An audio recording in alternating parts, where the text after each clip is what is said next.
Ia seperti pohon yang ditanam di tepi aliran air, yang menghasilkan buahnya pada musimnya, dan yang tidak layu daunnya, apa saja yang diperbuatnya berhasil. Bukan demikian orang fasik, mereka seperti sekam yang didahului. Sebab itu orang fasik tidak akan tahan dalam penghakiman. Begitu pula orang berdosa dalam perkumpulan orang benar. Sama-sama. Sebab Tuhan mengenal jalan orang benar, tetapi jalan orang fasik menuju kebinasaan. Amin, firman Tuhan. Yang berbahagia yang membaca, merenungkan, terlebih yang melakukan firman Tuhan. Bapak Ibu sekalian, kita bisa melihat daripada pembacaan kita hari ini berbicara jalan orang benar dan jalan orang fasik. Ya, jalan orang benar dan jalan orang fasik. Kalau bahasa sederhananya, jalan anak Tuhan dan jalan orang yang tidak mengenal Tuhan. Kira-kira seperti itu ya.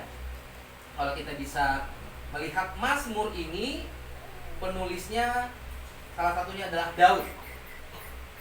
Daud. Bagaimana seorang Daud, dia adalah seorang raja yang begitu luar biasa dipakai Tuhan dalam kehidupannya. Tapi meskipun kita tahu bahwa Daud ini mengalami yang namanya kejatuhan demi kejatuhan dalam kehidupannya. Yang lebih familiar, kejatuhan Daud yang sangat-sangat kita tahu dan kita ketahui bagaimana Daud jatuh dalam dosa perzinahan. Gitu ya, dosa perzinahan. Akhir-akhir ini ada berita yang saya dengar tentang bagaimana seorang hamba Tuhan jatuh dalam dosa. Nah, kembali lagi, bagaimana Daud, saya sangat suka sekali dengan pribadi seorang Daud. Bagaimana Daud adalah orang yang sangat takut dengan Tuhan, orang yang sungguh-sungguh dalam Tuhan. Tapi ternyata dia mengalami yang banyak kejatuhan. Tapi hal penting daripada Daud ini, bagaimana ketika Daud jatuh dan menyadari kejatuhan. Jadi kita tahu ceritanya, ketika itu Daud jatuh dan ada seorang nabi yang menasehati Raja Daud, yaitu Nabi Nathan, menasehati bahwa sesungguhnya Daud sudah bersalah di hadapan Tuhan. Daud sudah melakukan dosa di hadapan Tuhan. Dan Nabi Nathan ini memperingatkan, kamulah pelakunya. Tapi pada saat itu Daud tidak memberontak, tidak menyangkal, dan dia tidak lari dari masalah. Tapi dia berkata, ya, sayalah pelakunya. Dan firman Tuhan katakan, Daud mengoyakkan jubahnya dan berseru kepada Tuhan, memohon ampun kepada Tuhan, bertobat, berpaling dari dosanya. Ini adalah hal yang sangat luar biasa sekali tentunya. Bagaimana seorang raja bisa merendahkan hati dalam situasi keterpurukan, dalam situasi dosa yang dilakukannya. Disinilah Daud semakin dipakai Tuhan. Dan kita bisa melihat bahwa dari Daudlah juru selamat boleh ada. Firman Tuhan katakan dari keturunan Daudlah sehingga ada namanya juru selamat, itu Tuhan kita Yesus Kristus. Kembali lagi tadi seperti yang katakan tadi, akhir-akhir ini saya ada menyaksikan atau mendengar seorang hamba Tuhan mengalami kejatuhan, tapi ini semakin ditelusuri, semakin banyak rentetan, semakin banyak alasan yang membuat hamba Tuhan ini tidak mengakui kesalahannya. Karena apa? Dia berdalih dengan sebisa mungkin, bukan saya. Nah, Bapak Ibu yang dikasihi Tuhan, bagaimana kehidupan kita, menjalani hari-hari kita, menjalani kehidupan kita, apakah kita seperti Daud, atau seperti yang saya katakan tadi, seorang hamba Tuhan yang hidup dalam kedagingannya ketika diperhadapkan dengan masalah. Dan kembali lagi kepada firman Tuhan hari ini berbicara, berbahagialah orang yang tidak berjalan menurut nasihat orang fasik, yang tidak berdiri di jalan orang berdosa, dan yang tidak duduk dalam kumpulan pencemooh. Kalau di sana dikatakan berbahagialah. Kata berbahagia ini di dalam tafsiran Alkitab sungguh banyak sekali tafsirannya. Bisa dikatakan berbahagialah, diberkatilah, gitu ya, panjang umurlah, sukacitalah, gitu ya. Hal-hal yang baik tentunya. Definisi daripada berbahagia. Berbahagialah, diberkatilah. hiduplah dalam damai sejahtera. Orang yang tidak berjalan menurut nasihat orang fasik. Orang fasik, kalau dalam Alkitab dikatakan orang fasik adalah orang yang bukan orang yang tidak mengenal Tuhan. Orang fasik ini adalah orang yang tahu firman Tuhan tapi tidak melakukannya. Orang yang tahu kebenaran tapi tidak mempercayainya. Orang yang tahu bahwa dia adalah orang yang berdosa, orang yang bersalah, tapi masih merasa hidupnya benar. Ya, kalau biasanya kita bilang ini dasar orang fasik, begitu ya. Maksudnya dia tahu dia salah, tapi dia tidak mengakui. Dia tahu bahwa dia adalah orang berdosa, tapi masih merasa benar. Masih sok menggurui, sok menasihati. Itulah orang fasik. Makanya firman Tuhan katakan, berbahagia kamu orang yang tidak mendengarkan nasihat orang fasik, yang tidak berjalan pada nasihat orang fasik. Kita disebut orang yang berbahagia. Yang tidak berdiri di jalan orang berdosa. Yang tidak berdiri di jalan orang berdosa. Kalau orang berdosa mungkin kita sudah tahu. Maksudnya orang berdosa ini adalah orang yang tidak benar. Definisi dosa adalah tidak sesuai dengan kebenaran. Jika tidak sesuai dengan kebenaran disebut dosa. Jadi sini dikatakan yang tidak berdiri di jalan orang berdosa. Sungguhnya kehidupan kita sering diperhadapkan dengan hal-hal yang seperti ini. Apakah kita mau berdiri di dalam kebenaran? Apakah kita berdiri di dalam dosa? Sesungguhnya hal ini sering diperhadapkan kita menjadi sebuah dilema. Bagaimana kalau kita diperhadapkan, oh itu teman saya, tapi temannya sebenarnya salah, sebenarnya temannya berdosa. Tapi dilema, wah nanti kalau saya tidak berdiri di pihaknya dia, tidak membela teman saya, wah nanti saya jadi disingkirkan, saya tidak diterima, saya tidak dianggap. Akhirnya apa? Ini tadi yang saya katakan tadi, terkadang kehidupan kita dilema untuk memilih apakah kita harus berdiri di jalan orang berdosa atau berdiri di jalan orang benar. Sedangkan kita ketahui, wah itu teman saya, itu seperjuangan saya, itu satu kampung saya, ibarat seperti itu ya. Terkadang ini adalah menjadi sebuah dilema.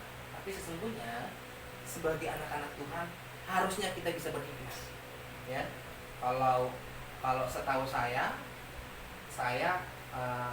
di kampung saya ya, maksudnya orang Batak biasanya kalau temannya lagi berantem nih, temannya dengan orang lain, bawa belur. Terus maksudnya kita kelompoknya ini nggak langsung, ih kamu diapain, nggak bisa begitu, kita nggak langsung serang orang yang menyerang teman kita, nggak langsung main serang. Artinya apa? Kita nggak gegabah mengambil keputusan, tapi kita tanya dulu, kamu kenapa sih kok ditonjokin? Kamu kenapa dihajar? Gitu. Terus nanti dia katakan, iya aku dihajar, soalnya tadi aku maki dia. Nah, saya pernah mengalami ya, kita sebagai temannya bukan ngebela dia, kita malah bilang, ya iyalah, itu kan salahmu, gimana kayak gitu. Maksudnya kita nasihatin dia, kita malah tabuk dia, itu kan salahmu. Ya udahlah, biarlah itu bapak belur. Nah, itu salah satu bagaimana kita mengklarifikasi kebenaran. Terkadang kita sebagai manusia, kamu ditonjokin, ini nggak boleh begini nih, langsung dibalas tanpa tahu sebab akibat, tanpa tahu apa yang terjadi. Ya, ini sering terjadi dalam kehidupan kita. Kamu diapain? Langsung bela tanpa tahu masalah atau persoalan yang sedang terjadi. Tapi sesungguhnya seperti yang katakan tadi, harusnya kita tanya terlebih dahulu, kamu kenapa ditonjok? Pasti ada alasan. Setelah diberitahukan, oh iya tadi soalnya saya maki-maki orang tuanya. Ya iya, kalau kau maki-maki orang tuanya wajar lah kami tonjok. Nah disinilah pentingnya kita memahami apa yang sedang terjadi. Dan akhirnya di sini kita bisa tidak berdiri di dalam orang berdosa. Kita bukan hanya sembarangan membela, tapi kita tahu apa dan siapa yang kita bela. Dan tidak duduk dalam kumpulan pencemooh. Di sini disebut berjalan, berdiri, duduk, gitu ya. Tapi di sini yang lain yang tidak duduk dalam kumpulan pencemooh. kumpulan pencemooh kalau saat ini yang relevan, pencemooh itu yang apa ya, ngegosip kali ya, yang suka ngomongin orang, mungkin ini kerjaannya udah nggak ada lagi, jadi kerjanya cuma ngerumpi, ngomongin orang, ngejelekin orang. Nah, firman Tuhan katakan ini pun adalah salah satu yang harus kita hindari, orang yang tidak duduk dalam kumpulan pencemooh. Jadi kita sebagai warga Indonesia itu tingkat keponya sangat-sangat tinggi gitu ya. Ketika ada peristiwa, biasanya kalau di negara lain ada peristiwa bencana, ada peristiwa penembakan, biasanya langsung sepi tempat. Tapi kalau Indonesia, di mana ada kecelakaan pasti akan ada macet gitu ya. Karena segala penjuru kepo itu, ada apa? Siapa? Bagaimana? Ya, keponya tingkat tinggi. Salah satu kasus waktu dulu di Sarina ada bom, itu bukan sepi, rame gitu ya. Bahkan pengaman aja untuk datang itu sulit untuk menerobos keramaian. Udah terdengar dar. Atau masih kepo, ih, suara apa itu? Siapa tuh korban itu? Bagaimana tuh? Itu orang Indonesia ya. Mungkin bukan cuma orang Indonesia, kita juga maksudnya termasuk salah satu di dalamnya yang suka kepo gitu ya. Karena memang sudah didoktrin mungkin dari sananya. Nah, ini yang dimaksudkan oleh kebenaran firman Tuhan yang tidak duduk dalam kumpulan pencemooh. Bagaimana hidup kita tidak bergabung dengan orang-orang yang tidak benar. Ya. Kalau firman Tuhan katakan kita harus mengasihi semua orang, harus dekat kepada semua orang, mengakui semua orang. Tapi kita juga harus bijak, cerdik seperti ular, tulus seperti merpati. Kalau mama saya itu suka punya prinsip, saya nggak benci sama dia, tapi saya jaga diri saya. Saya nggak benci sama dia, tapi ya udahlah, cukuplah sampai di sini, kayak gitu ya. Orang-orang yang pernah menyakiti, orang-orang yang pernah mengkhianati, mama saya selalu bilang tidak benci sama dia, tapi saya menjaga diri saya. Tapi waktu dulu saya baru sekolah teologi, ini doktrinnya masih kuat ya gitu ya. Nggak bisa, harus mengampuni, harus mengasihi, hak datang, harus berkumpul. Gitu ya. Nah, mungkin karena masih totok gitu ya, baru dengar firman, bagaimana kita harus mengasihi, mengampuni. Tapi mama saya punya prinsip, daripada nanti hati saya dilukai dan terluka, mendingan saya menjaga diri. Karena memang kalau orang-orang yang tidak baik, yang tidak benar, saya harus menjauh dari mereka. Saya nggak mau mengikuti perkumpulan mereka. Itu namanya menjaga diri. Dan dari peristiwa itu juga ternyata saya belajar gitu ya. Dan saya semakin memahami ada orang-orang terkadang hidupnya keras, hidupnya maksudnya punya pendirian, hidupnya maksudnya punya prinsip. Terkadang kita bilang, ih kamu keras kepala ya, kamu berontak ya. Tapi ternyata memang setiap orang punya cara untuk melindungi dirinya. Kalau saya belajar psikologi, semua orang punya cara untuk melindungi dirinya. Bisa jadi maksudnya dia bawaannya sinis, diam, ramah, gitu ya. Tapi itulah cara seseorang untuk melindungi dirinya dari namanya apa yang akan membuat dia terluka. Baik Bapak Ibu, selanjutnya dikatakan, tetapi yang kesukaannya ialah Taurat Tuhan, dan yang merenungkan Taurat itu siang dan malam. Ia seperti pohon yang ditanam di tepi aliran air, yang menghasilkan buahnya pada musimnya, dan yang tidak layu daunnya, apa saja yang diperbuatnya berhasil. Ini kembali lagi di firman Tuhan.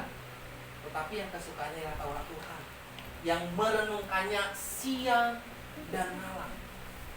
Sungguh luar biasa. Maksudnya bagaimana kita sebagai anak-anak Tuhan, apakah kita menyadari apakah kita adalah anak Tuhan yang memiliki kesukaannya itu adalah Taurat Tuhan, firman Tuhan. Dari mana kita bisa tahu Taurat Tuhan, firman Tuhan, berita Tuhan? Salah satunya kita rajin membaca Alkitab. Oh, ternyata saya jarang baca Alkitab. Kita rajin ke gereja, kita rajin ke persekutuan, kita rajin ibadah. Dari situlah nanti kita mendengar firman Tuhan. Dan lewat firman Tuhan, maka Roh Kudus akan bekerja dalam kehidupan kita, mengingatkan kita, menegur kita, menguatkan kita, mengajar kita. Dan firman Tuhan katakan, jika seseorang hidup dalam Taurat Tuhan dan merenungkannya siang dan malam, ia seperti pohon yang ditanam di aliran air, yang menghasilkan buahnya pada musimnya, dan yang tidak layu daunnya, apa saja yang dibuatnya berhasil. Artinya apa? Orang yang hidup dalam Tuhan ternyata tidak sia-sia. Orang yang hidup dalam Tuhan, orang yang mengandalkan Tuhan, orang yang berserah kepada Tuhan, firman Tuhan katakan adalah orang yang diberkati. Orang yang mengalami damai sejahtera daripada Tuhan. Apa saja yang diperbuatnya berhasil. Artinya apa? Orang yang hidup dalam Tuhan tidak akan mengalami namanya kekecewaan.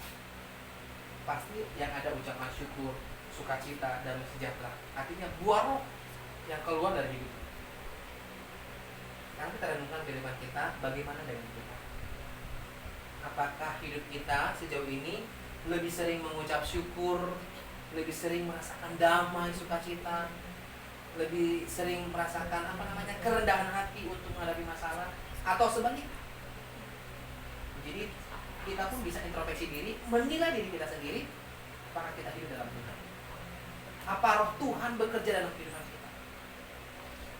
Kalau kita memiliki buah roh, artinya kita memiliki kasih, sukacita, damai sejahtera, kesabaran, kemurahan, penguasaan diri.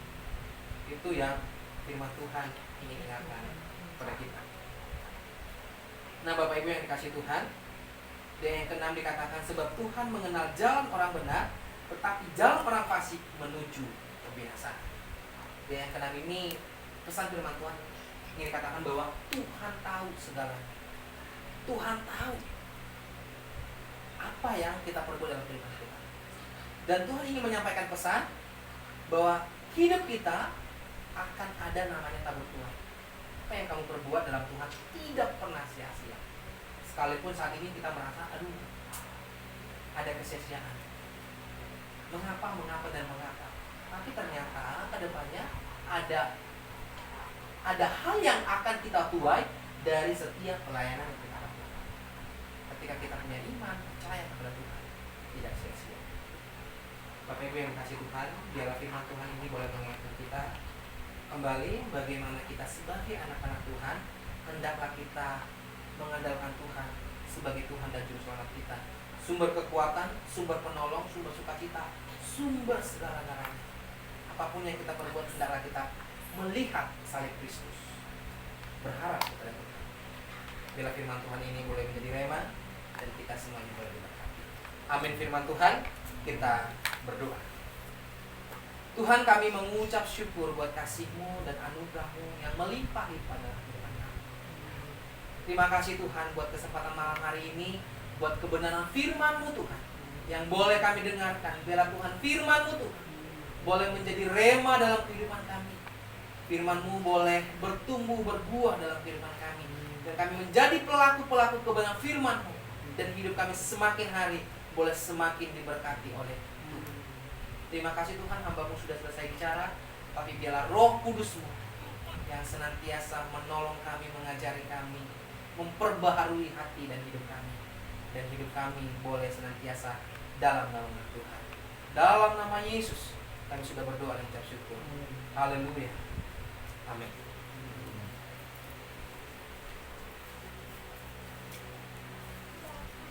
Sungguh firman Tuhan yang sangat luar biasa bagi kita semua. Amin. Amin. Baik, saat ini kita akan memberikan persembahan kita kepada Tuhan. Itu dari persembahan saya serahkan kepada Tuhan.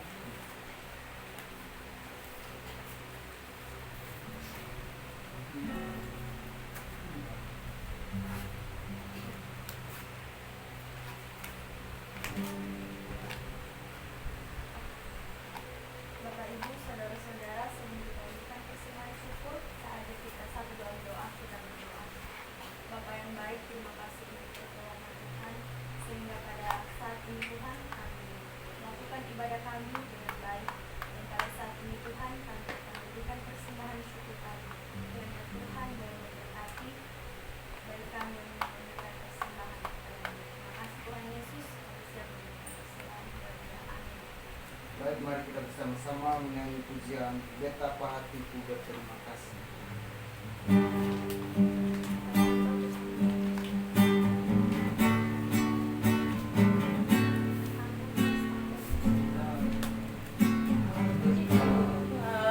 Hatiku berterima kasih, Yesus. Kau mengasihiku,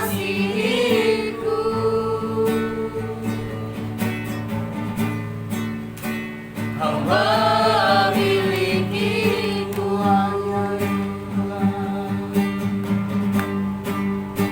Hanya ini Tuhan persembahanku, segenap hidupku, jiwa dan ragaku, sebab tak kumiliki harta kekayaan yang cukup berarti ku persembahkan. Hanya ini Tuhan permohonanku, terima Tuhan persembahanku, pakailah hidupku sebagai alatmu seumur hidup.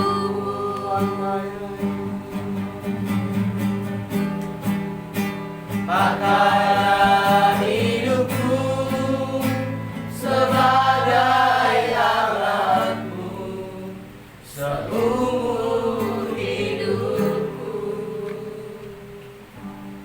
Kiranya tangan-tangan yang beri Tuhan Yesus memberkati. Baik, pada saat ini kita akan menaikkan doa syafaat kita. Untuk itu, kepada yang banyak kasih. Mungkin ada doa dari keluarga yang kami doakan. Dari itu Ada doa yang mau disampaikan.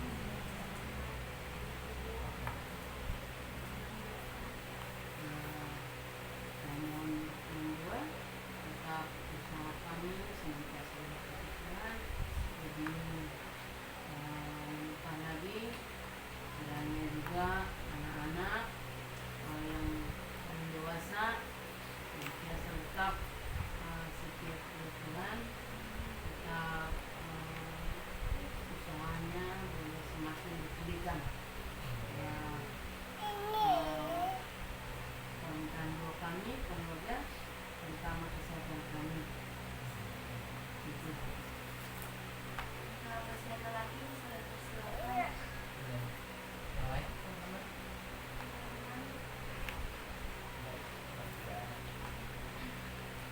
Jika tidak ada lagi, saja kita semua mari kita mengangkat suara kita, mari kita bersatu dalam doa.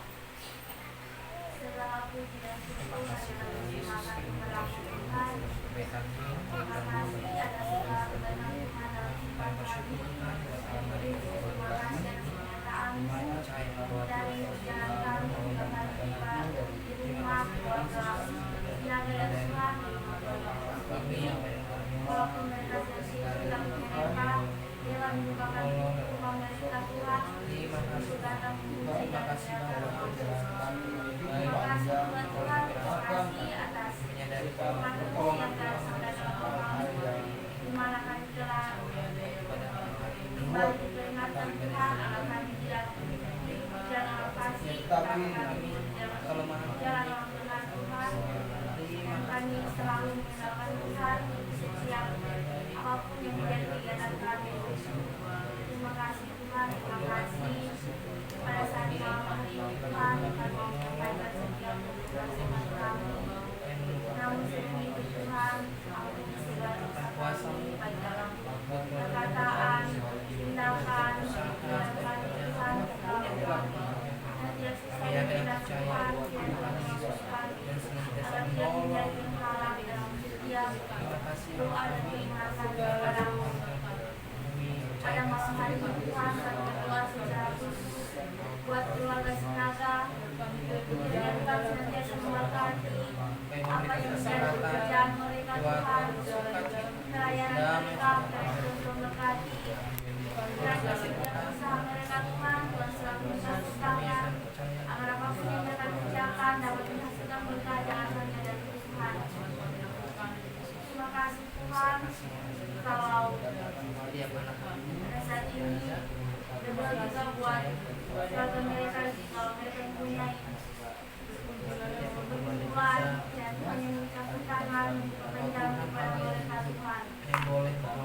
Berdoa juga buat anak mereka Tuhan yang pertama, kiranya Tuhan memberkati, memberikan kesehatan, kekuatan Tuhan, dan tetap menjadi sesuai dengan kehendak Tuhan, tetap setia kepada Tuhan. Berdoa juga buat Bagus ini Tuhan yang pada saat ini sedang di bangku kuliah, di mana sedang menjadi semester 6 Tuhan, dan pada saat ini sedang mengisi skripsi.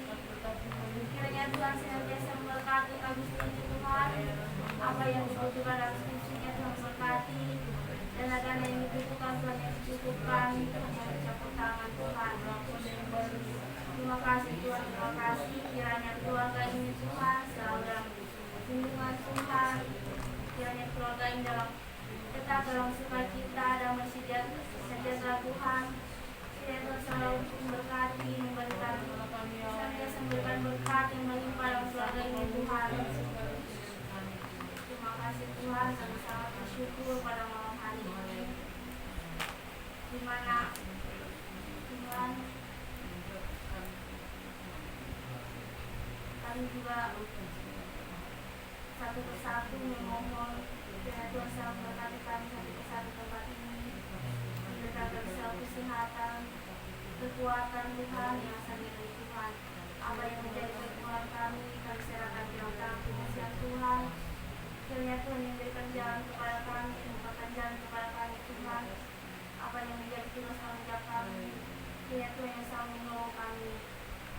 Berdoa buat yang satu persatu Tuhan. Kiranya Tuhan senantiasa memberkati kami Tuhan, dan pada malam hari ini juga Tuhan kami akan kembali ke tempat kami. Kiranya Tuhan memberkati perjalanan kami dari awal sampai di waktu yang selama Tuhan. Kiranya Tuhan selalu bersama-sama dengan kami. Berdoa juga buat keluarga Sinaga yang akan kami tinggalkan di tempat ini. Kiranya Tuhan selalu memberkati mereka Tuhan, melindungi mereka sepanjang malam, menyelimuti mereka dengan darah Tuhan yang kudus. Kiranya Tuhan yang mengirimkan kudus Tuhan di dalam rumah ini untuk menguasai setiap sudut-sudut rumah ini Tuhan, sehingga keluarga ini dijauhkan dari segala mara bahaya Tuhan, segala macam roh jahat yang ingin selalu mengganggu dalam keluarga ini. Kiranya keluarga ini selalu dalam lindungan Tuhan, tetap sukacita dan damai sejahtera Tuhan. Terima kasih Tuhan, terima kasih. Kegiatan kami selanjutnya akan diserahkan dalam tangan pengasihan Tuhan, dan inilah yang menjadi doa kami dan permohonan pada malam hari ini Tuhan, yang jauh dari kata sempurna Tuhan, dan hanya kami sempurnakan dengan doa yang telah Tuhan ajarkan kepada kami. Demikian. Bapa kami yang di surga, dikuduskanlah namamu, datanglah kerajaanmu, jadilah kehendak-mu di bumi seperti di surga. Berikanlah kami pada hari ini makanan kami yang secukupnya, dan ampunilah segala dosa kesalahan kami, seperti kami juga mengampuni orang yang salah kepada kami. Dan jangan membawa kami ke dalam pencobaan, tetapi lepaskanlah kami daripada yang jahat, karena Tuhanlah yang punya kerajaan, dan kuasa, dan kemuliaan sampai selama-lamanya. Amin. Bapak Ibu sekalian, mari kita sama-sama bangkit berdiri. Kita mau mengangkat tangan kita menerima berkat. Mari kita angkat tangan kita, mengarahkan hati kita kepada Tuhan. Kiranya berkat daripada Allah Bapa, berkat sukacita damai sejahtera boleh turun atas kehidupan kita.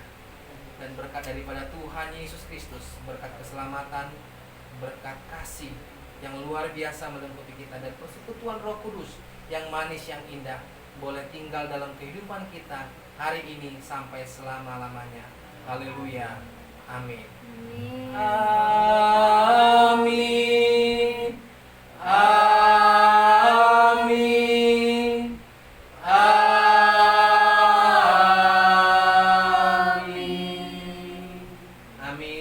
Tuhan Yesus memberkati kita semuanya. Shalom. Terima kasih puji Tuhan. Tuhan Yesus sungguh luar biasa buat kita semua. Lebih bagi kami keluarga tempat ini, kami sangat berterima kasih lewat firman yang disampaikan oleh Amang. Kiranya pelayanan hamba Tuhan Amang, tempat di mana Amang boleh pelayanan, semakin diberkati. Biarlah jiwa-jiwa semakin bertambah, seluruh pelayanannya boleh diberkati ke depan, lebih heran lagi dipakai Tuhan. Pujilah Tuhan, semua ada di sini boleh menikmati di tempat kami ini, satu syukur buat kami. Pujilah nama Tuhan dari saat malam hari ini kekal selama-lamanya. Haleluya. Nah, sedikit kami boleh apa adanya dah pakai ikan asin. Yang